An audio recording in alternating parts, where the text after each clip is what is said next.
Hello दोस्तों, तो आज की हमारी कहानी है लाओचुआन के 4 मेजर फैमिलीज के हेड फू यानिंग और बिंगतियान सिटी के रिचेस्ट मैन की बेटी लिन शू की कहानी, जिसमें दोनों लड़का और लड़की एक दूसरे की आइडेंटिटी से अनजान होते हैं और शादी कर लेते हैं। कहानी की शुरुआत एक होटल से होती है, जहां गु यानिंग, जो लाओचुआन सिटी की टॉप 5 फैमिलीज में से टॉप 1 फैमिली से बिलोंग करते थे, वो बॉडीगार्ड के कपड़ों में होटल के अंदर जा रहे होते हैं। तभी उनके असिस्टेंट लान और बाकी के उनके बॉडीगार्ड उन्हें रुकने को कहते हैं और कहते हैं, मिस्टर फू यानिंग रुकिए। इस पर फू यानिंग पूछते हैं, कौन? तो असिस्टेंट लान कहता है, कोई बॉडीगार्ड इतनी महंगी वॉच नहीं पहनता, हमने आपको पहचान लिया है। इसके बाद असिस्टेंट लान और बाकी बॉडीगार्ड्स उनके पास आते हैं और लान कहता है, आपको दादी माँ ने ब्लाइंड डेट के लिए जाने को कहा था, आप यहाँ क्या कर रहे हैं? अब तुरंत चलिए। इस पर फू यानिंग मुस्कुराकर कहते हैं, दादी माँ से कह दो आज मैं उनकी डॉटर इन लॉ जरूर ढूंढ लूंगा। इतना कहकर फू यानिंग बाहर की ओर ऐसे देखने लगते हैं जैसे कोई आ रहा हो।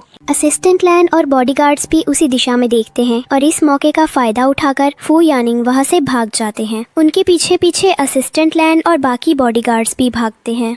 तभी कहानी में एंट्री होती है लिन शू की, जो बिंगतियान के सबसे रिच आदमी की बेटी होती है, लेकिन लाओचुआन में अपनी आइडेंटिटी छुपाकर पिछले 3 सालों से रह रही होती है। वो एक डिलीवरी वुमेन बन गई थी ताकि अपने बॉयफ्रेंड के बिजनेस को सेटअप करने में मदद कर सके। फू यानिंग भाग रहे होते हैं, तभी लिनशू उन्हें अपनी ओर खींच लेती है और कहती है, यहाँ आइए, मैं चिप्स लेने आई हूँ, और वो उन्हें अपनी ड्रेस के नीचे छिपा लेती है। तभी असिस्टेंट लैन और बॉडीगार्ड्स वहाँ पहुँचते हैं और लिनशू से पूछते हैं, क्यूट लेडी, क्या आपने यहाँ से किसी हैंडसम लड़की को जाते देखा है? तो लिनशू मासूमियत से कहती है, नहीं देखा। ये सुनकर असिस्टेंट लैन अपने बॉडीगार्ड्स को लेकर वहाँ से चला जाता है। उसके बाद फू यानिंग बाहर आते हैं और कहते हैं, थैंक यू मेरी हेल्प करने के लिए। इससे पहले कि फू यानिंग कुछ और बोल पाते, लिनशू कहती है, तुम्हें ये सब काम नहीं करने चाहिए, तुम दिखने में अच्छे हो, ये लो 200 युआन और यहाँ से चले जाओ। अगर कुछ और हेल्प चाहिए होगी तो बताना, फिलहाल मुझे मेरी एंगेजमेंट के लिए जाना है, आज मेरी एंगेजमेंट है।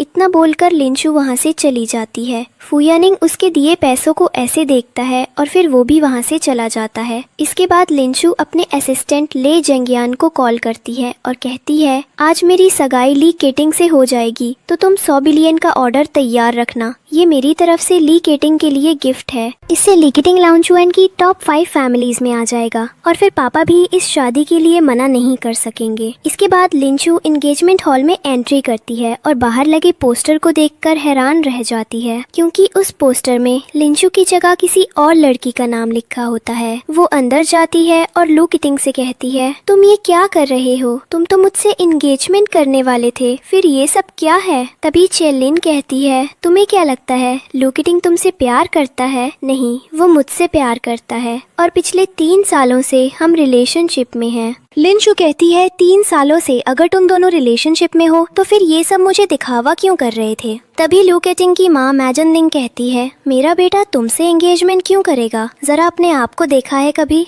तुम्हारा फैमिली बैकग्राउंड कितना लो है, और मेरा बेटा, उसकी वर्थ ओवर 100 मिलियन है। कुछ सालों में वो लाओचुआन सिटी का चमकता हुआ सितारा बन जाएगा, और तुम कौन हो? सिर्फ एक डिलीवरी वुमेन। लिनशू कहती है, आंटी ये आप क्या कह रही हैं? मैंने ये डिलीवरी वुमेन की जॉब सिर्फ लू केटिंग के लिए की थी, उसकी मदद करने के लिए। इस पर लू केटिंग कहता है, तुम यहाँ से जाओ, आज मैं चिया से एंगेजमेंट कर रहा हूँ। शायद तुम जानती नहीं कि वो बिंगतियान के सबसे अमीर आदमी की बेटी है। लिनशू हैरान होकर कहती है, ये कैसे हो सकता है? बिंगतियान के सबसे अमीर आदमी की बेटी तो मैं हूँ। मैं पिछले 3 सालों से लाओचुआन में अपनी आइडेंटिटी छिपा कर रह रही थी, और ये सब मैंने तुम्हारे लिए किया था ताकि तुम्हारे बिजनेस स्टार्टअप में मदद कर सकूं। आज जो तुम्हारा बिजनेस चल रहा है वो भी मैंने ही फंड किया है। मेरे अटेंशन के बिना तुम्हें एक क्लाइंट भी नहीं मिलता। लू केटिंग हंसकर कहता है, अपने आप को देखा है कभी? तुम्हारे कपड़े भी कितने लो क्लास के हैं। तुम अकेली हो और तुम्हारे साथ रहना कौन पसंद करेगा? तभी लिनशू दृढ़ होकर कहती है, मैं अकेली नहीं हूँ, आज ही मैं शादी करूँगी तुम्हारे सामने, देखना तुम। वो वहाँ खड़े एक बॉडीगार्ड के पास जाती है, जो असल में फू यानिंग होते हैं, वही जो पहले उसकी मदद कर चुके थे। लिनशू उनसे कहती है, क्या तुम मुझसे शादी करोगे? फू यानिंग सोचते हैं, इसने पहले मेरी मदद की थी और दादी माँ को भी तो अपनी ग्रैंड डॉटर इन लॉ चाहिए थी। वो मुस्कुराकर कहते हैं, ठीक है, मैं तुमसे शादी करूँगा। फिर वो लू केटिंग की ओर देखते हैं और कहते हैं, लू केटिंग, तुमने गलत किया, लिन शू के साथ धोखा दिया है। अब मैं इससे शादी करूंगा और इसे कभी धोखा नहीं दूंगा। चियालिन व्यंग में कहती है, वाह बहुत अच्छी जोड़ी है, एक बॉडीगार्ड और एक डिलीवरी वुमेन की। लिन शू तुरंत कहती है, तो ठीक है, चलो लीगल अफेयर्स रजिस्ट्रेशन ब्यूरो चलते हैं। फू यानिंग हंसकर कहते हैं, अभी?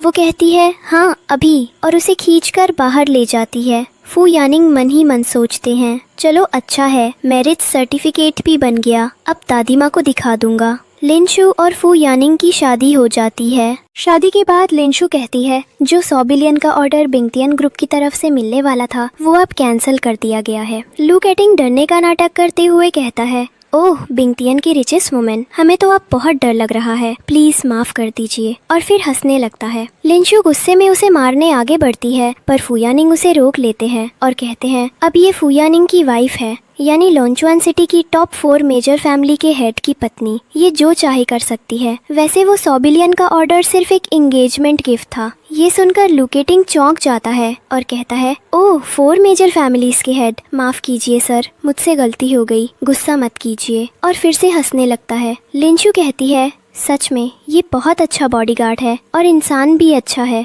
मेरे लिए झूठ बोल रहा है कि वो हेड फू यानिंग है। तभी लू केटिंग कहता है, ओह एक तरफ 4th मेजर फैमिली के हेड फू यानिंग और दूसरी तरफ बिंगतियन की रिचेस्ट मैन की बेटी लिन शू, क्या जोड़ी है। और सब फिर हंसने लगते हैं। लू केटिंग की माँ कहती है, अब यहाँ वक्त क्यों बर्बाद कर रहे हो, चलो किसी अच्छे 5 स्टार होटल में चलकर खाना खाते हैं। और वो सब वहाँ से चले जाते हैं। इसके बाद हम देखते हैं कि लिन शू और फू यानिंग भी बाहर आते हैं। लिन शू कहती है, तुम मेरे साथ चलो, मैं तुम्हें ड्रॉप कर दूंगी, वैसे भी अब तुम मेरे पति हो और मेरे पास सबसे लेटेस्ट मॉडल है, मुझे ड्राइविंग बहुत अच्छी आती है। फू यानिंग बाहर देखते हैं तो वहाँ एक इलेक्ट्रॉनिक बाइक खड़ी होती है। लिन शू मुस्कुराकर कहती है, ये एक लेटेस्ट मॉडल है जो मेरे डैड ने मुझे दिलवाया था। वो बाइक का रिमोट निकालकर उसे ऑन करती है। फू यानिंग डर जाते हैं और पीछे हटने लगते हैं, जिससे वो लिन शू से टकरा जाते हैं। दोनों बहुत करीब आ जाते हैं। लिन शू धीरे से पूछती है, क्या हुआ, ठीक हो? फू यानिंग जवाब देते हैं, हाँ ठीक हूँ।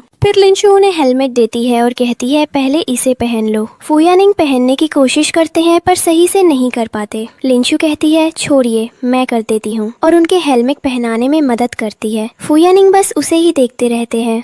इसके बाद लिन शू बाइक स्टार्ट करती है। फू यानिंग पीछे बैठते हैं लेकिन ऑकवर्डली हाथ पीछे पकड़ते हैं। लिन शू कहती है, अपने पैर यहाँ रखिए, और धीरे से उनके हाथ अपनी कमर पर रख देती है। वो बाइक स्टार्ट करती है और दोनों निकल जाते हैं।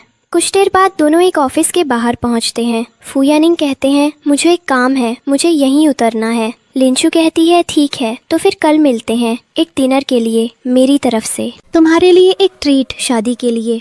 और वहाँ से चली जाती फू यानिंग मुड़कर देखती है। तब तक लिन शू वहाँ से जा चुकी होती है।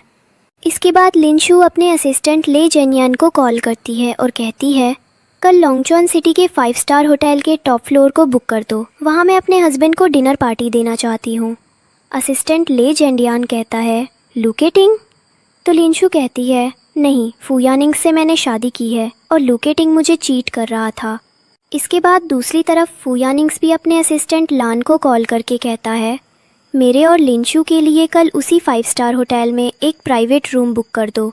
और फिर दोनों कहते हैं, कल का हमारा गिफ्ट एक दूसरे को ज़रूर पसंद आएगा। अगले दिन लिन शू का असिस्टेंट ले जेंगियान होटल के टॉप फ्लोर पर डिनर का अरेंजमेंट करता है और फू यानिंग्स का असिस्टेंट लान उसी होटल में एक प्राइवेट रूम बुक करता है।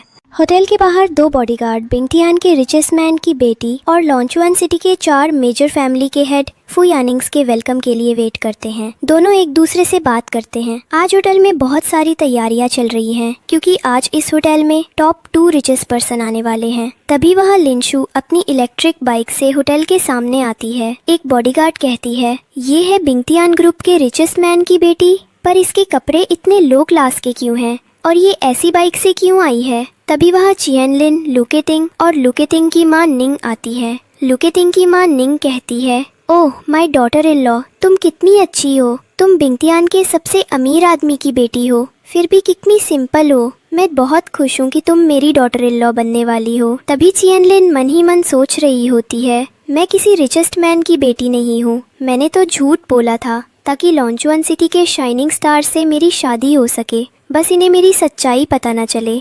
लुकेटिंग भी सोच रहा होता है, क्या सच में चेलिन बिंगटियन सिटी के सबसे रिचेस्ट मैन की बेटी है। इसके बाद चियन जैसे ही कार से नीचे उतरती है, दूसरा बॉडीगार्ड कहता है वो होगी बिंगटियन ग्रुप के रिचेस्ट मैन की बेटी, देखो कितनी महंगी कार से आई है। फिर चियन के पास जाकर उसका वेलकम करते हैं और कहते हैं मैम, हम आपका ही वेट कर रहे थे, चलिए आपके लिए डिनर रेडी है। तभी लुकेटिंग और चियन वहाँ लिन शू को देखते हैं और उसका मजाक उड़ाने लगते हैं। तुम यहाँ भी आ गई? ओह, काम करने आई होगी। लिन शू कहती है मैं यहाँ डिनर के लिए आई हूँ, मैं बिंगटियन ग्रुप के रिचेस्ट मैन की बेटी हूँ। एक लेडी बॉडीगार्ड कहती है अपने कपड़े देखे हैं तुमने, कितने लो क्लास है, और इन मैम का ड्रेसअप देखो, ऊपर से नीचे तक सब कुछ कितना ब्रांडेड है। उनकी वॉच, पर्स, सैंडल और कपड़े सब कितने महंगे हैं। चियन लिन कहती है हमारा सरनेम सेम है, इसका मतलब ये नहीं कि हमारा स्टेटस भी सेम है। लुकेटिंग की मां निंग कहती है मेरे बेटे की वर्थ ओवर 100 मिलियन है और कुछ ही समय में वो लाउंज वन का चमकता स्टार बन जाएगा, और तुम एक डिलीवरी वुमेन होकर यहाँ आने की हिम्मत कैसे कर सकती हो। फिर चियलिन कहती है ये और इसका बॉडीगार्ड खुद को बिंगटियन के रिचेस्ट मैन की बेटी और लॉन्गचुआन सिटी के 4 मेजर फैमिली के हेड फू येनिंग्स बताते हैं, इसे यहाँ से बाहर निकाल दो। फिर बॉडीगार्ड लिनशू को धक्का दे देता है, लेकिन तभी वहाँ फू येनिंग्स आते हैं और लिनशू को गिरने से बचा लेते हैं। फू येनिंग्स बॉडीगार्ड से कहते हैं तुम्हारी हिम्मत कैसे हुई फू येनिंग्स की वाइफ को हाथ लगाने की।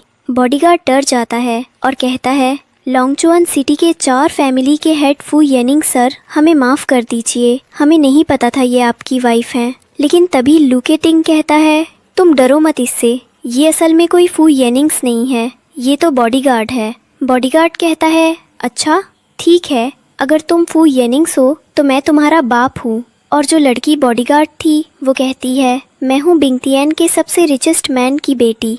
इसके बाद लिनशू उन्हें मारने के लिए आगे बढ़ने लगती है, पर फू येनिंग्स कहते हैं तुम यहाँ कुछ मत करो वरना बात बिगड़ जाएगी, मैंने यहाँ तुम्हारे लिए एक प्राइवेट रूम बुक किया है, तुम मेरे साथ वहाँ चलो। लिनशू कहती है इसमें तो बहुत पैसे लगेंगे और तुम्हारी इनकम इतनी नहीं है, तुम रुक जाओ, मुझे हैंडल करने दो। फू येनिंग्स कहते हैं मेरी पॉकेट मनी के ही पैसे इतने होते हैं।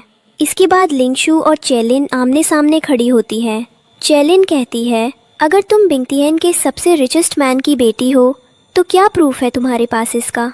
लिनशू जवाब देती है तुम भी तो बोल रही हो कि तुम रिचेस्ट मैन की बेटी हो, तो इसका प्रूफ तुम्हारे पास क्या है। लिनशू अपना मोबाइल निकालती है और किसी को कॉल करने लगती है, पर चेलिन उसका फ़ोन उसके हाथ से गिरा देती है और कहती है तुम रिचेस्ट मैन की बेटी हो और तुम्हारा फ़ोन देखो कितना ओल्ड सा है। इस बात पर लिनशू को बहुत गुस्सा आता है और फिर लिनशू चेलिन को थप्पड़ मार देती है और कहती है तुम्हारी हिम्मत कैसे हुई मेरा फोन गिराने की, ये फोन मुझे मेरे पापा ने दिया था जिसे उन्होंने अमेरिका से मंगवाया था। ये एप्पल के ब्रांड का मोबाइल था जिसमें उन्होंने सैटेलाइट फंक्शन डलवाया था ताकि मेरी लोकेशन पता कर सकें। इसके बाद वहाँ होटल के मैनेजर वांग फुगुए आते हैं और कहते हैं यहाँ क्या हो रहा है। तभी बॉडीगार्ड बताते हैं कि वहाँ जो भी कुछ हुआ था। फिर वांग फुगुए कहते हैं तुम दोनों की हिम्मत कैसे हुई 2 फेमस फैमिलीज की आइडेंटिटी के नाम पर लोगों से झूठ बोलने की। लेकिन लिनशू कहती है मैं सच कह रही हूँ, आप असिस्टेंट ले जेन येन को बुला लीजिए, वो सब बता देंगे। तो मैनेजर वांग फुगुए कहते हैं तुम्हारी हिम्मत कैसे हुई असिस्टेंट ले को उनके नाम से बुलाने की।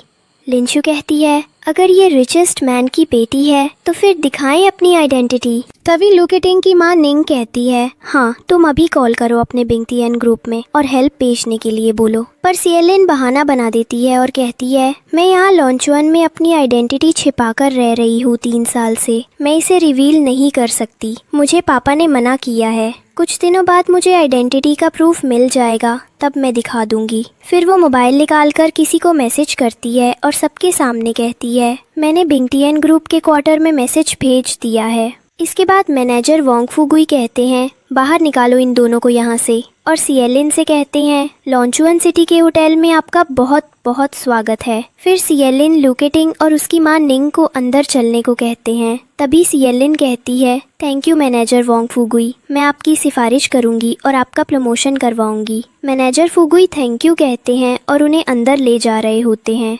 कि तभी लिनशू कहती है अगर ये रिचेस्ट मैन की बेटी है तो फिर इसके पास टॉप फ्लोर में जाने के लिए कार्ड भी होगा जिसे स्वाइप करने से डोर ओपन होगा। आज चेनलिन डर जाती है, सोचती है अब तो मेरा सच बाहर आ जाएगा। वांग फुगुई कहते हैं हाँ चलो चलकर देखते हैं कौन डोर खोलता है। पहले वो चेनलिन को डोर ओपन करने बोलते हैं पर वो बहुत डर रही होती है और कहती है पता नहीं अब क्या होगा। डरते डरते वो अपना कार्ड स्वाइप करती है पर तभी सिक्योरिटी अलार्म बज जाता है। मैनेजर वांग फुगुई कहते हैं आप रिचेस्ट मैन की बेटी नहीं है, पर चेनलिन कहती है मेरे पास कार्ड है पर आज मैं लाना भूल गई। मैनेजर कहते हैं हाँ ये हो सकता है, ठीक है अब चले। पर तभी लिनशू कहती है रुको, कार्ड तुम भूली नहीं हो, तुम्हारे पास कार्ड है ही नहीं क्योंकि कार्ड मेरे पास है। फिर वो अपने पास से कार्ड निकालती है और स्वाइप करने जाती है। चेनलिन कहती है ये तो झूठ बोल रही होगी, इससे डोर ओपन नहीं होगा। तभी वो कहती है अगर तुमने डोर ओपन किया तो तुम्हें मेरे सामने घुटनों पर बैठकर मेरे पैरों में नाक रगड़कर माफी मांगनी होगी। लिनशू कहती है अगर खुल गया तो तुम भी यही करोगी। चेनलिन कहती है ठीक है। लिनशू का कॉन्फिडेंस देखकर फू यानिंग सोचते हैं क्या सच में ये पिंगतियन के सबसे रिचेस्ट मैन की बेटी है। उसके बाद लिनशू अपना कार्ड स्वाइप करती है। चेनलिन कहती है माफी मांग नाक रगड़ के नहीं खुला डोर, और तभी डोर ओपन हो जाता है। सब हैरान रह जाते हैं। इसके बाद मैनेजर वांग फुगुई लिनशू के सामने बैठ जाते हैं और माफी मांगने लगते हैं। हमें माफ कर दो, हमसे गलती हो गई, हमें नहीं पता था कि तुम ही असली रिचेस्ट मैन की बेटी हो। फिर मैनेजर वांग फुगुई अपने बॉडीगार्ड्स पर चिल्लाते हैं, उन्हें भी मारते हैं और कहते हैं कि तुम भी इनके सामने झुको। तभी लिनशू कहती है मुझे याद आ रहा है कि किसी ने मुझसे बेट लगाई थी और वो मेरे सामने झुकने वाली थी। तब मैनेजर वांग फुगुई चेनलिन को भी लिनशू के सामने झुकने के लिए कहते हैं पर वो मना करती है। इस पर बॉडीगार्ड जबरदस्ती उसे लिनशू से माफी मांगने को कहते हैं। इसके बाद लुकेटिंग और उसकी मां निंग भी उस पर चिल्लाने लगती हैं, तुमने हमसे झूठ कहा, तुम रिचेस्ट मैन की बेटी नहीं हो। इसके बाद लिनशू और फू यानिंग अंदर जाते हैं और वहाँ डिनर करने लगते हैं और बाहर चेनलिन, लुकेटिंग, निंग, मैनेजर वांग फुगुई और बॉडीगार्ड्स सब झगड़ रहे होते हैं। तभी वहाँ एक सर्विस बॉय आता है और कहता है थोड़ा साइड हटेंगे प्लीज, मुझे अंदर जाना है। मैनेजर वांग फुगुई कहते हैं क्यों, क्या हुआ? तो वो लड़का कहता है डोर आउट ऑफ कंट्रोल हो गया था, वही देखने आया हूँ। चेनलिन तुरंत कहती है मैं तो पहले से ही बोल रही थी कि वो रिचेस्ट मैन की बेटी नहीं है, डोर आउट ऑफ कंट्रोल हुआ था इसलिए खुल गया। और मन ही मन सोचती है आज तो बच गई। फिर वो मैनेजर वांग फुगुई से कहती है चलिए अंदर और उस झूठी लड़की को बाहर निकालना है। मैनेजर वांग फुगुई, चेनलिन, लुकेटिंग, निंग और दोनों बॉडीगार्ड्स अंदर जाते हैं और कहते हैं तुम झूठी लड़की, तुम अंदर चोरी से आई हो, तुमने डोर को आउट ऑफ कंट्रोल कर दिया था और फिर अंदर आई हो। तब लिनशू कहती है ये आप क्या कह रहे हैं? तभी फू यानिंग झुककर लिनशू के कान में कहता है मैंने ही आउट ऑफ कंट्रोल का बटन दबाया था क्योंकि मुझे पता था तुमसे दरवाज़ा नहीं खुलेगा। लिनशू गुस्से में कहती है ये तुमने क्या किया, तुम मेरी बात क्यों नहीं मान रहे हो? मैं ही बिंगतियन ग्रुप के रिचेस्ट मैन की बेटी हूँ। इसके बाद मैनेजर वांग फुगुई बॉडीगार्ड को कहता है चलो इन्हें यहाँ से बाहर निकालो। पर तभी वहाँ फू यानिंग का असिस्टेंट लान और उनके सिक्योरिटी गार्ड्स आ जाते हैं। मैनेजर वांग फुगुई असिस्टेंट लान को देखकर शॉक हो जाता है और कहता है इनके हाथ में जो लोगो है वो तो फू यानिंग की फैमिली के एम्प्लॉइज का लोगो है, इसका मतलब ये सच में फू यानिंग है। लेकिन लुकेटिंग कहता है इसने नकली बनवाया होगा, आजकल कोई भी कुछ भी करवा सकता है। चेनलिन कहती है मैनेजर वांग फुगुई बाहर निकाल दो इन्हें यहाँ से। इसके बाद फू यानिंग का असिस्टेंट अपने सिक्योरिटी गार्ड्स को इशारा करता है और वो बाकी लोगों को पकड़ने लगते हैं। लिनशू मन ही मन सोचती है इसने इन्हें एक्स्ट्रा पैसे देकर बुलाया है, कितना अच्छा है फू यानिंग, कितना सोचता है मेरे बारे में। पहले कार लाई एक्स्ट्रा पैसे देकर और अब ये बॉडीगार्ड्स। उनकी आवाज सुनकर वहाँ असिस्टेंट ले चेन जियान आते हैं और कहते हैं यहाँ क्या शोर हो रहा है? मैनेजर वांग फुगुई कहता है देखिए ना सर, ये दोनों यहाँ घुस आए हैं और कह रहे हैं कि ये बिंगतियन के रिचेस्ट मैन की बेटी है और दूसरा खुद को हेड फू यानिंग बता रहा है। तभी असिस्टेंट ले चेन जियन देखता है और एकदम गुस्से में मैनेजर वांग फुगुई को थप्पड़ मारता है, तुम्हारी हिम्मत कैसे हुई इनके साथ ऐसा बिहेव करने की? फिर वो फू यानिंग और लिनशू दोनों से माफी मांगता है। मैनेजर वांग फुगुई कहता है पर बिंग तिएन की असली बेटी तो चियन लिन है। वो चियन लिन के पास जाता है और कहता है, मैम कुछ कहिए ना, पर वो कुछ नहीं बोलती। तभी असिस्टेंट ले जेंगियान सबकी तरफ देखकर कहता है, इन सबकी बिहेवियर के लिए मैं माफी मांगता हूँ। फिर वो कहता है, तुम तीनों को जॉब से निकाला जाता है और ब्लॉक लिस्ट किया जाता है। अब तुम्हें कहीं भी जॉब नहीं मिलेगी। इसके बाद उन सबको वहाँ से बाहर निकाल दिया जाता है। लुके तिंग और उसकी माँ निंग बाहर आकर चालिन पर चिल्लाने लगती है और उसे मारती भी है। तुमने झूठ बोला, तुमने रिचेस्ट मैन की बेटी को ठुकराया और इस धोखेबाज को चुना। निंग कहती है, चलो हम जाकर लिन शू से माफी मांग लेंगे और उसे मनाएंगे कि वो तुमसे शादी कर ले। फिर लुके तिंग और उसकी माँ निंग वापस जाते हैं और चालिन भी उनके पीछे पीछे जाती है। उधर दूसरी तरफ फू यानिंग कहता है, मुझे असिस्टेंट ले जेंगियान से अकेले में बात करनी है। वो उसे बाहर ले जाता है और वहाँ फू यानिंग अपना कार्ड देता है और कहता है, ये लो, और लिनशू को किसी चीज की कमी नहीं होनी चाहिए, उसे सब मिलना चाहिए। असिस्टेंट ले जेंगियान मन में सोचता है,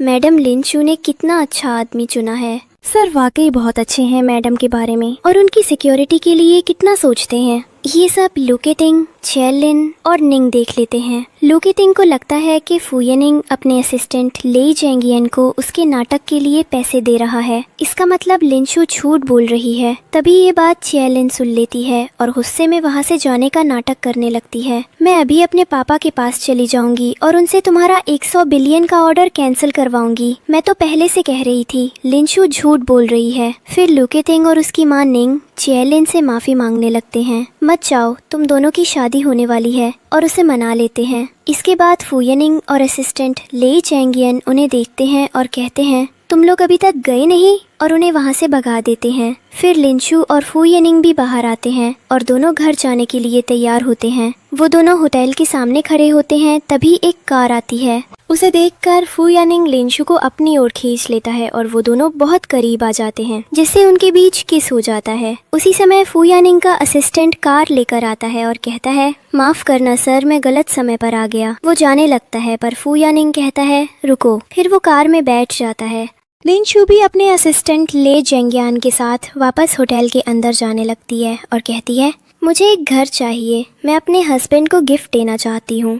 असिस्टेंट ले जेंगियान कहता है, लॉन्गचुआन में सबसे बड़ा विला है जो लॉन्गचुआन सिटी की हेड फैमिली फू और बिंग तिएन ग्रुप के रिचेस्ट मैन की पार्टनरशिप से बना है, तो आप वही क्यों नहीं रहती। लिनशू कहती है, ठीक है, उसमें रेनोवेशन कराया जाएगा।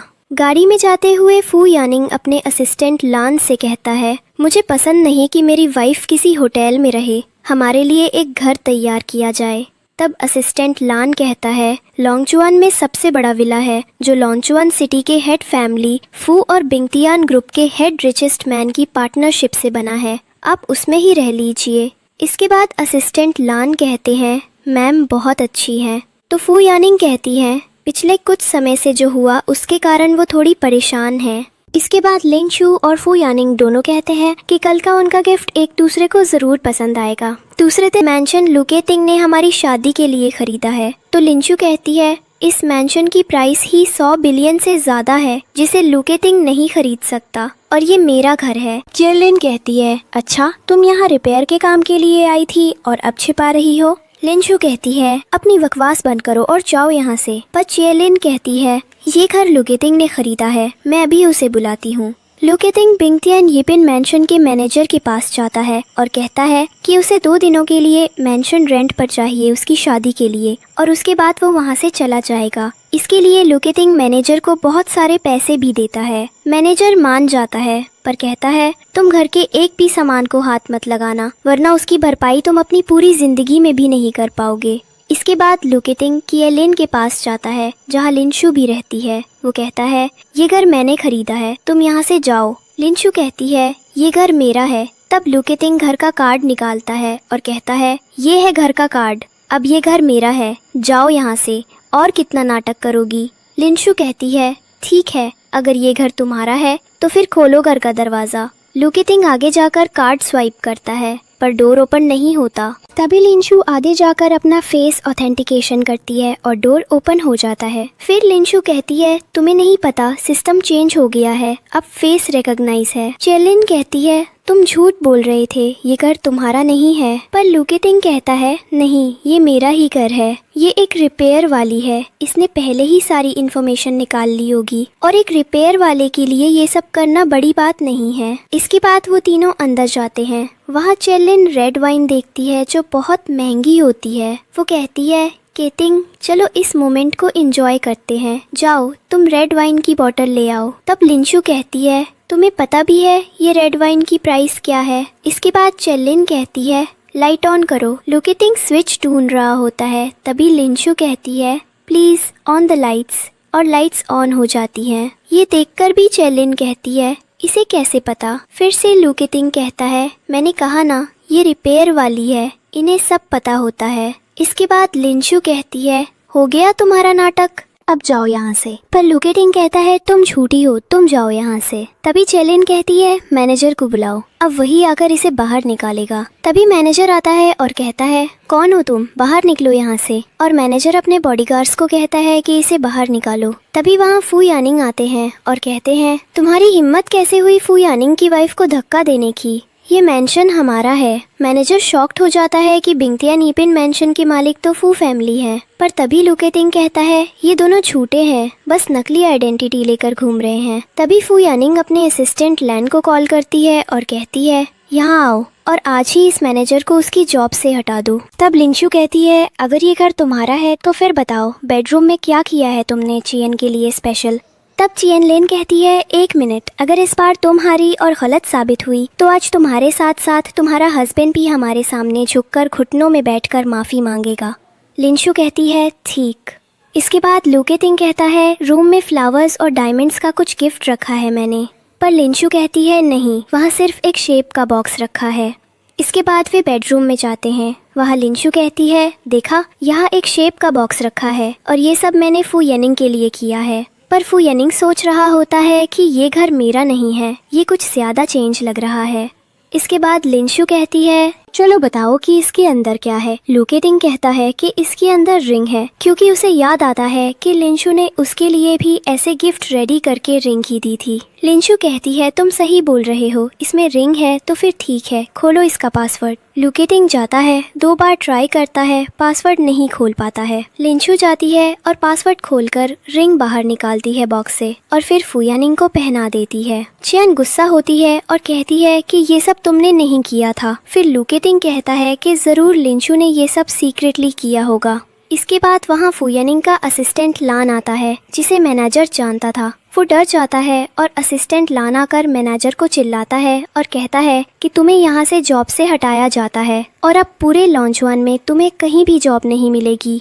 तब मैनेजर कहता है मुझे माफ कर दो, ये सब मैंने लुकेटिंग के कहने पर किया था, उसने ही मुझे ये पैसे दिए थे और ये घर को किराए पर देने को कहा था। चैंग गुस्सा होती है और कहती है तुम मुझसे झूठ बोल रहे थे। लिंशु मन ही मन सोचती है कि ये अभी भी सिर्फ मेरे लिए फिर से एक्स्ट्रा पैसे देकर बॉडीगार्ड और असिस्टेंट को ले आया है, ये कितनी केयर करता है मेरी। इसके बाद चैन लिन कहती है मुझे माफ कर दो लिंशु, चलो हम सब भूल जाएं और अपनी इस दुश्मनी को दोस्ती में बदलते हैं। ये कहकर रेड वाइन की बोतल उठाकर वो लिंशु को देती है और सोचती है कि ये वो नहीं खोलेगी क्योंकि इसकी ऑक्स से बाहर है और अपनी हार मान जाएगी। बोतल देते देते चैन लिन रेड वाइन की बोतल गिरा देती है और कहती है कौन शू तुमने ये क्या किया, रेड वाइन की बोतल गिरा दी, इतनी महंगी बोतल। तब लिंशु कहती है ये तो मैंने पकड़ा भी नहीं था, ये तुमने किया। चैन वहाँ से जाने लगती है। तभी असिस्टेंट लान कैमरा की रिकॉर्डिंग देखते हैं और फू यानिंग को दिखाते हैं। वो रिकॉर्डिंग लिंशु को दिखाते हैं जिसे लिंशु चैन को दिखाती है। चैन लिन कहती है ये रिकॉर्डिंग तो हाउस नंबर 666 की है, इसका मतलब ये घर तुम्हारा नहीं है। फिर फू यानिंग कहते हैं तुमने झूठ बोला, पर क्यों, मैंने कहा था ना हमारा हाउस नंबर 999 है। और फिर वहाँ से सभी चले जाते हैं और फू यानिंग भी लिंशु को वहाँ से लेकर हाउस नंबर 9999 में लेके जाते हैं। वहाँ जाकर वो असिस्टेंट लान से हाउस का डोर ओपन करने बोलते हैं। असिस्टेंट लान जाता है और कार्ड स्वाइप करता है पर डोर ओपन नहीं होता। तब लिंशु सोच रही होती है कि ऐसे कैसे हो सकता है कि इसका घर है और उन्हें कुछ पता नहीं। लिन फू यानिंग के पास आता है और कहता है कि डोर ओपन नहीं नहीं हो रहा है। तब लिंशू कहती है फेस ऑथेंटिकेशन करना होता है। फू यानिंग कहता है अच्छा हाँ पता है मुझे। असिस्टेंट जाने लगता है तो लिंशू कहती है फेस ऑथेंटिकेशन कौन करेगा। तब फू यानिंग कहता है तुम क्यों जा रही हो, मैं करूँगा ना। और फिर लिंशू हंसने लगती है। फू यानिंग जाता है पर कैमरा फेस एक्सेप्ट नहीं करता है और फू यानिंग वापस आ जाता है। इसके बाद फू यानिंग के पास कॉल आता है कि उसकी दादी माँ की तबीयत खराब है और वो हॉस्पिटल में भर्ती है। फू यानिंग कहते हैं मुझे जाना होगा अभी, मैं बाद में आता हूँ। लिंशू कहती है मैं भी चलती हूँ। फू यानिंग कहते हैं पर तुम उनके सामने अपने बारे में ज्यादा कुछ मत बोलना। फू यानिंग को लगता है कि लिंशू झूठ बोल रही है अपने बारे में कि रिचेस्ट मैन की बेटी है, इसलिए वो लिंशू को शांत रहने को कहते हैं। फू यानिंग और लिंशू हॉस्पिटल जाते हैं। हॉस्पिटल में दादी माँ एप्पल खा रही होती है। तभी फू यानिंग और लिंशू पहुँचते हैं और डॉक्टर से पूछते हैं कि वो अब कैसे हैं।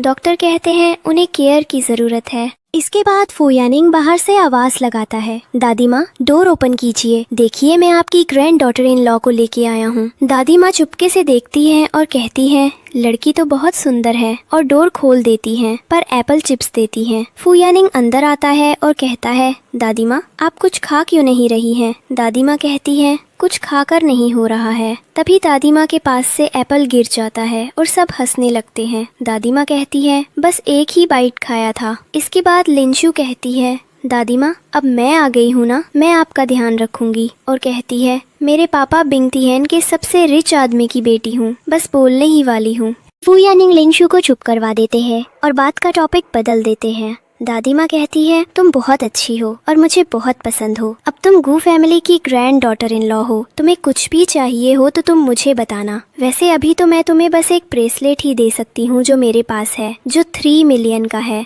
वो अपना हाथ से निकालने को देखती हैं पर फिर कहती हैं ओह आज मैं सुबह पहनना भूल गई, जब तुम हमारे घर आओगी तब मैं तुम्हें वो दे दूंगी। लिंशू सोचती है कि दादी माँ भी कितनी अच्छी एक्टिंग कर रही है अमीर होने की। इसके बाद डॉक्टर वहाँ आता है और कहता है चलिए दूसरे रूम में शिफ्ट करना है। वो फू यानिंग की दादी माँ को लेकर वहाँ जाते हैं। तभी डॉक्टर की फाइल से एक रिपोर्ट नीचे गिर जाती है जिसे लिंशू देखती है। वो रिपोर्ट दादी माँ की थी और उसमें दिया था कि दादी माँ को एल्जाइमर्स है, जिससे उनके ब्रेन धीरे धीरे डैमेज हो रहा है और वो अपनी मेमोरी खो देंगी। ये देखकर लिंशू दुखी होती है। इसके बाद दादी माँ को दूसरे रूम में शिफ्ट किया जाता है। वहाँ एक और बेड भी लगाया जाता है। दादी माँ कहती है मैं यहाँ सो जाऊंगी दूसरे बेड में, तुम दोनों सो जाओ। पर फू यानिंग और लिंशू एक दूसरे को देखने लगते हैं और फू यानिंग कहता है कोई बात नहीं दादी माँ, मैं कुछ मैनेज कर लूंगा असिस्टेंट लान को बोलकर। तब दादी कहती हैं कि हम गू फैमिली से बिलोंग करते हैं और आधी रात को अपने एम्प्लॉयज को परेशान करना हमारे रूल्स के अगेंस्ट है, तुम दोनों बस यही सो जाओ, मैंने कह दिया ना। फू यानिंग और लिंशू बेड में सोने जाते हैं और दादी माँ लाइट ऑफ कर देती हैं और कहती हैं सो जाओ। अब वो दोनों कोशिश करते हैं, बेड बहुत छोटा होता है इसलिए वे सो नहीं पाते। तभी लिंशू नीचे गिरने वाली होती है तो फू यानिंग उसे बचा लेते हैं और वे दोनों बहुत करीब आ जाते हैं। दादी माँ कहती हैं क्या हो रहा है, मैं कुछ नहीं देख रही हूँ। और तभी फू यानिंग नीचे गिर जाता है। दादी माँ लाइट ऑन करती हैं और लिंशू कहती है कि बेड छोटा है। दादी माँ कहती हैं हाँ बेड छोटा है, जब तुम घर आओगी तो मैं तुम्हारे लिए एक बड़ा सा बेड लगवा दूंगी। इसके बाद दादी माँ फू यानिंग से कहती हैं कि वो लिंशू को लेकर जाएं और एक ड्रेस दिलवा दे। फ्री का ऑर्डर दादी माँ ने पहले ही दे रखा था। फू यानिंग लिंशू लेकर एक शॉप में जाता है जहाँ शॉपकीपर उन्हें देखकर कहती है कि गरीब हो और कहती है तुम यहाँ क्यों आए हो, तुम यहाँ की कोई ड्रेस खरीदने के लायक नहीं हो। तब लिंशू सोचती है कि यहाँ तो सारी महंगी ही ड्रेसेस होंगी, वो कौन सी ले कि फू यानिंग को ज्यादा खर्चा ना करना पड़े और दादी माँ की इच्छा भी पूरी हो जाए। तभी उसे याद आता है कि कुछ पहले ही उसके पापा ने ऑस्ट्रेलिया से एक ड्रेस बनवा कर मंगवाई थी। जब शॉप ओनर वो ड्रेस लेकर आता है तो कहती है कि ये ड्रेस तो बिंग तिएन के रिचेस्ट मैन ने अपनी बेटी के लिए मंगवाई थी, इसे उसके बारे में कैसे पता, शायद यही उनकी बेटी हो। फू यानिंग भी सोचता है कि इस ड्रेस के बारे में लिंशू को कैसे पता। शॉप ओनर कहता है जाओ वो ड्रेस ले आओ। तभी वहाँ चियन और लुकेतिंग आते हैं और उन्हें झूठा बोलते हैं और कहते हैं कि ये दोनों नकली आइडेंटिटी लेकर घूम रहे हैं। तब शॉपकीपर कहती है सर मैंने तो पहले ही कहा था, कहाँ से ये मैडम रिचेस्ट मैन की बेटी लग रही है, इनके कपड़े देखो। फिर वो ड्रेस लाई जाती है। चियन कहती है ये तो मैं ही लूंगी क्योंकि मैं रिचेस्ट मैन की बेटी हूँ। लिंशू कहती है ये ड्रेस मेरे पापा ने मेरे लिए बनवाई है। तुम्हें इसे नहीं लेना। तब शॉप ओनर कहता है कि ये ड्रेस चियन ही लेंगी क्योंकि वो उनके लिए आई है, ये रिचेस्ट मैन की बेटी है। चियन लिन कहती है कि अब इसे जल्दी से वहाँ से निकल लो, वरना ट्राई करने जाएंगी तो कहीं फैन न जाए। तब फू यानिंग अपना कार्ड निकालता है और कहता है जितना भी अमाउंट हो इससे कट कर देना, पर ये ड्रेस पैक कर दो। पर तभी फू यानिंग कहता है कि थोड़ी देर, मैं तुम्हारी पूरी शॉप खरीदना चाहता हूँ। लिनशु को लगता है कि ये मामला आगे न बढ़ जाए और इससे पहले कि फू यानिंग किसी मुसीबत में फंसे, वो असिस्टेंट ले जेंगियन को कॉल कर देती है और कहती है कि शॉप खरीदने का काम कर दो।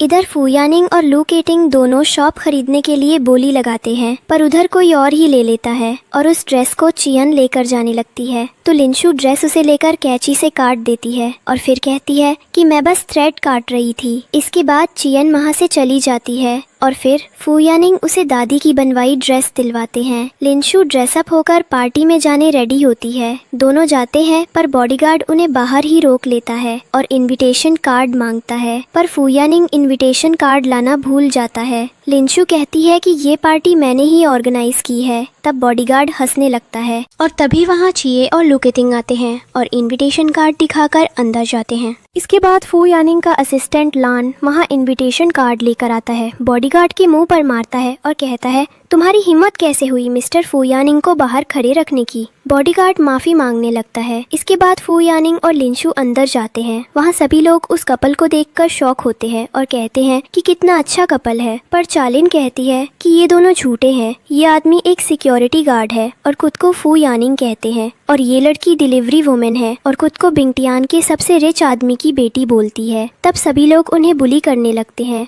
और चा कहती है कि मैं हूँ बिंगटियान के सबसे रिच आदमी की बेटी और आज हम सब मिलकर इनकी औकात दिखाएंगे। इसके बाद वहाँ मौजूद लोगों में से कुछ लोग कहते हैं क्या प्रूफ है तुम्हारे पास कि तुम लुचुआन सिटी की मेजर 4 फैमिलीज के हेड हो, हमने तो तुम्हें कभी नहीं देखा।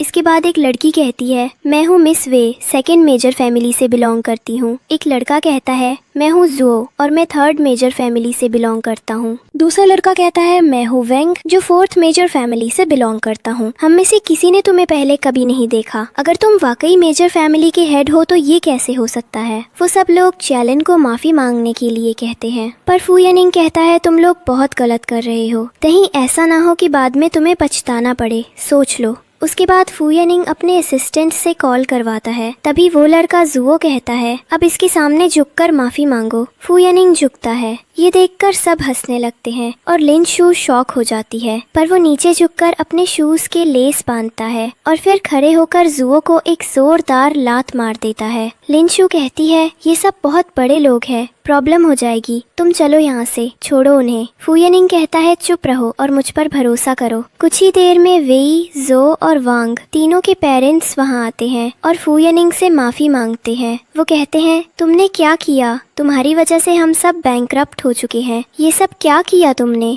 तब तीनों बोलते हैं हमने तो सिर्फ चिये का साथ देने के लिए किया था, लेकिन चिये लिन चुप खड़ी रहती है, कुछ नहीं बोलती। वो तीनों फू यानिंग से माफी मांगते हैं और कहते हैं कि उनकी हेल्प करे। फू यानिंग कहता है मैं हेल्प कर सकता हूँ, लेकिन मेरी एक शर्त है, आज के बाद तुम लोग लोंचुआन सिटी में नजर नहीं आओगे। तीनों मान जाते हैं और उनके पेरेंट्स भी कहते हैं हाँ हम वादा करते हैं कि इन्हें अभी ही अब्रॉड भेज देंगे। इसके बाद वे वहाँ से चले जाते हैं। लिनशु सोचती है कि वो कितनी बेवकूफ थी जो फू यानिंग की बात नहीं मानी। वो सच में 4 मेजर फैमिलीज का हेड है और वो थोड़ी एम्बैरेस्ड हो जाती है। इसके बाद लू केटिंग फू यानिंग के पास आता है और कहता है जो भी हुआ उसे भूल जाते हैं और चलो नई शुरुआत करते हैं, इससे हम दोनों का फायदा होगा। फू यानिंग कहता है ठीक है, पर पहले तुम्हें मेरी वाइफ लिनशु से माफी मांगनी होगी। लेकिन लू केटिंग सबके सामने लिनशु की इंसल्ट करने लगता है और कहता है इस डिलीवरी वुमेन से माफी मैं नहीं मांगूंगा, ये एक लो क्लास फैमिली से है और इसके सामने मैं कभी नहीं झुकूंगा। तभी लिनशु कहती है तुम्हें क्या लगता है तुम बहुत अच्छे हो, तुम्हारे अंदर खुद का बिजनेस चलाने का टैलेंट तक नहीं है, और आज का फंक्शन इसलिए था ना क्योंकि तुम्हें 100 बिलियन का ऑर्डर मिल रहा था। इतना कहकर वो स्टेज की तरफ जाती है और कॉन्ट्रैक्ट पेपर्स फाड़ देती है। वो कहती है अब वो ऑर्डर तुम्हें नहीं मिलेगा, वो अब फ्यू ग्रुप को मिलेगा। लू केटिंग गुस्से में आ जाता है और कहता है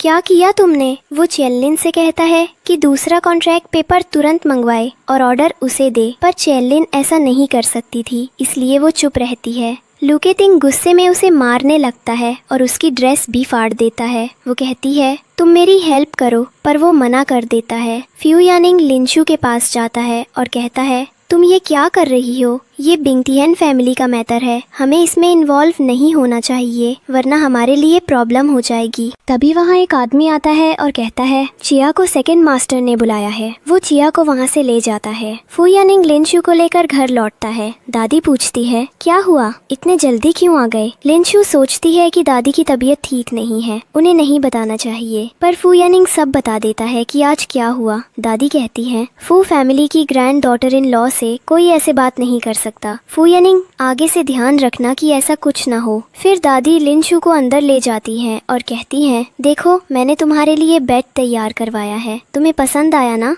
लिनशू सोचती है कि दादी ने कितने प्यार से बेड तैयार करवाया है और कहती है दादी बहुत अच्छा है। दादी कहती है ठीक है, पहले तुम जाकर बाथ ले लो। लिनशू बाथ लेने जाती है। तभी फू यानिंग के पास उसका असिस्टेंट आता है और कहता है सर मुझे एक वेकेशन में जाना है, क्या मुझे कुछ दिनों की लीव मिल सकती है। फू यानिंग मान जाता है। उसका असिस्टेंट खुश होकर उसका हाथ पकड़ लेता है। उसके बाद फू यानिंग अपने रूम में जाता है जहां लिनशू अभी अभी बाथ लेकर आई थी और कपड़े बदल रही थी। फू यानिंग अंदर आ जाता है। लिनशू उसे देखकर चिल्लाती है और कहती है बाहर जाओ, फिर कहती है आ जाओ अंदर, कोई बात नहीं, वैसे भी अब हम हस्बैंड वाइफ हैं। वो फू यानिंग को बाथ लेने जाने को कहती है और फू यानिंग बाथ लेने चला जाता है। इसी बीच लिनशू के पास उसके असिस्टेंट ले जेंगियान का मैसेज आता है जिसमें लिखा होता है कि चिया उसके सेकंड अंकल की गर्लफ्रेंड है और वो उनके बच्चे की माँ बनने वाली है। ये सुनकर लिनशू को खुशी होती है कि अब लू तिंग को आखिर समझ आएगा। और तभी फू यानिंग भी लिनशू से कुछ कह रहा होता है, पर मैसेज की वजह से वो उस पर ध्यान नहीं देती। फू यानिंग थोड़ा आगे आता है और फिर जब लिनशू पीछे मुड़ती है तो दोनों बहुत करीब आ जाते हैं। इसके बाद फू यानिंग लिनशू से कहता है कि उसे ले जेंगियन से दूर रहना चाहिए। लिनशू कहती है क्यों, तुम्हें जेलस हो रहा है क्या। वो कहता है क्या तुम उसे लाइक करती हो। लिनशू कहती है अगर हाँ कह दूं तो क्या तुम मुझे डिवोर्स दे दोगे। तो फू यानिंग कहता है नहीं, मैं तुमसे प्यार करता हूँ और अब तुम मेरी पत्नी हो, मैं तुम्हें डिवोर्स क्यों दूंगा। लिनशू कहती है मुझे भी ले जेंगियन पसंद नहीं है। तभी ले जेंगियन का मैसेज आता है कि उनकी पूरी प्रॉपर्टी उनके सेकंड अंकल अपने नाम पर करने वाले हैं। ये सुनकर लिनशू को गुस्सा आता है। सुबह फू यानिंग सोया होता है और वो अपने पास लिनशू को ढूंढता है पर वो नहीं मिलती। वो बाहर जाकर देखता है पर वहाँ भी नहीं होती। दादी माँ कहती है जल्दी जाओ और लिनशू को ढूंढ कर लाओ। तभी वहाँ असिस्टेंट लान आता है और कहता है सुबह यहाँ आसपास हेलीकॉप्टर की आवाज आ रही थी, लिनशू उससे गई होगी। फू यानिंग कहता है नहीं, वो मिडिल क्लास फैमिली से है, वो हेलीकॉप्टर से कैसे जा सकती है। एक सिक्योरिटी गार्ड असिस्टेंट लैन से कहता है आप तो वेकेशन के लिए दुबई जा रहे थे, फिर यहाँ क्यों आ गए। तो लैन कहता है मुझे फू यानिंग ने वापस बुला लिया। दादी माँ फू यानिंग से कहती है तुम यहाँ खड़े क्यों हो, जाओ और लिनशू को ढूंढो। दूसरी तरफ लिनशू बिंगतियन वापस लौट चुकी थी। वहाँ जाकर एक मेड जेनी, जिसे लिनशू ने अपना डमी बनाया था, बैठी बैठी बाकी मेड पर हुक्म चला रही थी और एक बूढ़ी मेड को मार देती है। तभी लिनशू अंदर आती है और जेनी से कहती है तुम्हारी हिम्मत कैसे हुई दाइमा पर हाथ उठाने की, बचपन से उन्होंने मेरा देखभाल किया है। जेनी डर जाती है और लिनशू से माफी मांगने लगती है। दाइमा लिनशू को थैंक यू कहती है। बाकी की मेड कहती है ये है हमारी असली मैडम लिनशू,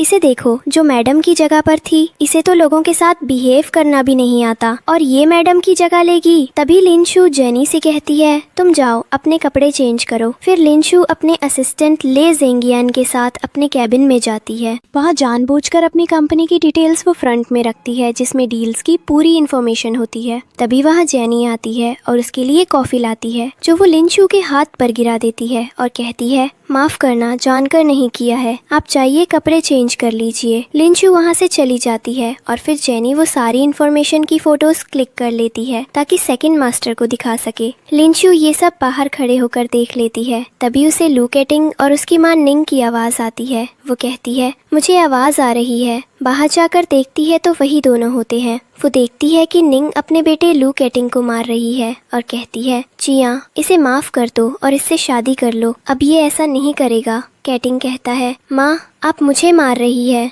तो निंग कहती है थोड़ा सा दिखावा करना पड़ता है चिया को शादी के लिए मनाने के लिए, ये करना ही पड़ेगा। फिर लिनशू बाहर आती है और कहती है, यहाँ क्या कर रही हो तुम लोग? कैटिंग कहता है, तुम यहाँ क्या कर रही हो? नौकर की जॉब करती हो क्या? लिनशू सिक्योरिटी गार्ड्स को बुलाती है और दोनों को एक कमरे में बंद करवा देती है। इसके बाद जेनी सेकंड मास्टर के घर जाती है और वहाँ चिया को देखकर कहती है, यहाँ तुम क्या कर रही हो? चिया कहती है, तुम यहाँ क्या कर रही हो? और फिर चिया गिर जाती है। तभी वहाँ सेकंड मास्टर आते हैं और चिया कहती है, देखो ये हमारे बच्चे को मारना चाहती है। सेकंड मास्टर जेनी को वहाँ से जाने को कह देता है। इसके बाद लिनशू और असिस्टेंट जानकर जेनी के सामने किटिंग और चिया के अफेयर और चिया की फेक प्रेगनेंसी की बात करते हैं ताकि वो सुने और जाकर सेकंड मास्टर को बताए। जेनी ऐसा ही करती है, सफाई करते हुए कैमरा गिरा देती है और सिक्योरिटी गार्ड से कहती है कि कोई उस तरफ भागा है। फिर जेनी लू, किटिंग और निंग को भगा देती है और उन्हें चिया के एड्रेस पर ले जाती है। वो कहती है, ये है चिया मैडम का विला। किटिंग जेनी को थैंक्स कहता है और कहता है कि वो उसके बारे में चिया को बताएगा और रिवॉर्ड दिलवाएगा। जेनी कहती है, मैडम वो खुद ही दे देंगी। इसके बाद लिनशू और असिस्टेंट ले भी वहाँ आते हैं और छिप जाते हैं। वो कहते हैं, अब सेकंड मास्टर के आने का टाइम हो गया है।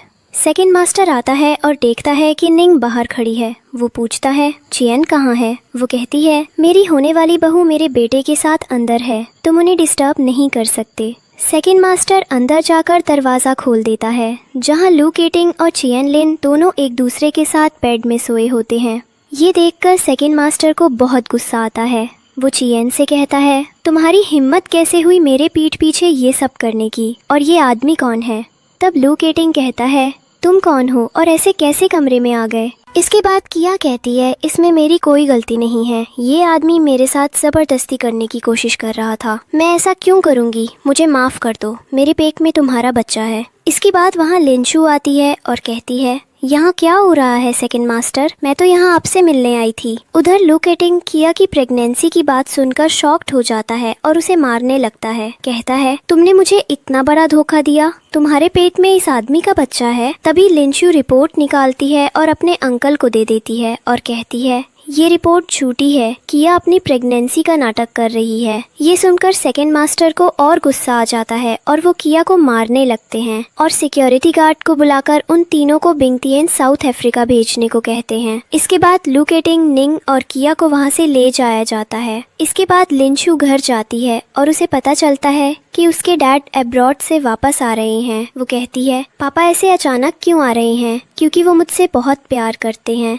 वही दूसरी तरफ जेनी जाकर सेकंड मास्टर को सब बताती है कि लिनशू ने क्या किया और चियन से उसकी पर्सनल दुश्मनी थी। तब सेकंड मास्टर को लगता है कि लिनशू ने ये सब अपने पर्सनल मैटर के लिए किया है और वो अब शांत नहीं बैठेंगे। वो अब बिंगतियन के हेड यानी रिचेस्ट मैन बनेंगे, क्योंकि उनके बड़े भाई तो वैसे भी अब्रॉड है और कभी वापस नहीं आते। और वो जेनी को रिचेस्ट मैन की बेटी बना देंगे, क्योंकि पिछले 3 सालों से जब से लिनशू यहाँ नहीं थी, सारी पार्टीज जेनी ने ही अटेंड की थी। तो सब यही जानते हैं कि जेनी रिचेस्ट मैन की बेटी है। वहीं दूसरी तरफ फू यानिंग लिनशू को ढूंढता है पर उसे नहीं मिलती। वो असिस्टेंट से कहता है, जरूर वो बिंगतियन गई होगी, क्योंकि वहाँ बिंगतियन फैमिली का क्वार्टर है। और फू यानिंग जाने के लिए निकल जाता है। तभी रिचेस्ट मैन बिंगतियन वापस आते हैं। सेकंड मास्टर उनसे मिलने आते हैं और बात करते करते उन्हें किसी भारी चीज से सिर पर मार देते हैं, जिससे रिचेस्ट मैन बेहोश होकर गिर जाते हैं। उसके बाद वहाँ लिनशू आती है और अपने पापा को हॉस्पिटल ले जाती है और असिस्टेंट से कहती है, पता करो ये सब किसने किया है। तभी असिस्टेंट आकर कहता है, ये सब उनके अंकल यानी सेकंड मास्टर ने किया है। इसके बाद सेकंड मास्टर कुछ लोगों को हॉस्पिटल भेजकर उन्हें किडनैप करवा लेते हैं और एक बड़ी पार्टी ऑर्गेनाइज करते हैं, जिसमें वो रिचेस्ट मैन की बेटी जेनी को सबसे मिलवाने वाला होता है और खुद को हेड ऑफ बिंगतियन बता रहा होता है। वहीं फू यानिंग भी वहां पहुंच जाता है और लिनशू को ढूंढने लगता है। तभी सेकंड मास्टर अनाउंसमेंट करने ही वाला होता है कि वहां लिनशू आ जाती है। उसे देखकर सेकंड मास्टर कहता है, कैसे लोग हैं, एक लड़की तक संभाली नहीं गई। लिनशू स्टेज पर जाकर कहती है, मैं हूँ बिंगतियन के सबसे रिच आदमी की बेटी। पर कोई उस पर विश्वास नहीं करता, क्योंकि पिछले 3 सालों से सारी पार्टीज जेनी ही उसके नाम पर अटेंड कर रही थी, इसलिए कोई नहीं मानता। तभी फू यानिंग लिनशू के पास जाता है और कहता है, चलो यहाँ से, ये बिंगतियन है, लॉन्गचुआन नहीं, यहाँ तुम कुछ नहीं कर पाओगी। पर लिनशू कहती है, तुम मुझ पर भरोसा करो, मैं सच कह रही हूँ। तभी सब लोग लिंशू को मारने के लिए आगे आने लगते हैं और उसे वहाँ से जाने को कहते हैं। तब फू यानिंग कहता है, ये फू फैमिली की ग्रैंड डॉटर इन लॉ है, कोई इनसे ऐसे बात नहीं कर सकता। और तभी वहाँ mister Lin, richest man in Bingtian आते हैं। लिंशू उनके पास जा रही होती है कि एक आदमी उसे धक्का दे देता है और खुद मिस्टर लिन के पास जाकर उनके सामने झुक जाता है। पर मिस्टर लिन उसे हटाते हैं और कहते हैं, लिंशू ही मेरी बेटी है और मेरा खून है, मेरे भाई ने ही मुझे मारने की कोशिश की थी। इसके बाद फू यानिंग को विश्वास हो जाता है और उसे लगता है कि लिंशू सच कह रही थी। उसकी मिसअंडरस्टैंडिंग दूर हो जाती है। इसके बाद लिंशू फू यानिंग को अपने पिता से मिलवाती है और पार्टी शुरू हो जाती है। लिंशू फू यानिंग को खींच कर ले जाती है, पर फू यानिंग कहता है, कोई देख लेगा, क्या कर रही हो। लिंशू कहती है, हम दोनों हस्बैंड वाइफ है, कोई क्यों कुछ कहेगा। और हमारी आज की कहानी यही खत्म होती है। दोस्तों, आज की हमारी स्टोरी यहीं खत्म होती है। अगर स्टोरी अच्छी लगी हो तो प्लीज लाइक एंड सब्सक्राइब जरूर करें, हमारे साथ बने रहें और ऐसी ही मजेदार स्टोरीज देखने के लिए मेरे YouTube चैनल पर आते रहें। और ठंडी शुरू हो गई है तो अपना ख्याल रखिए, वरना आपको सर्दी हो जाएगी। Thank you.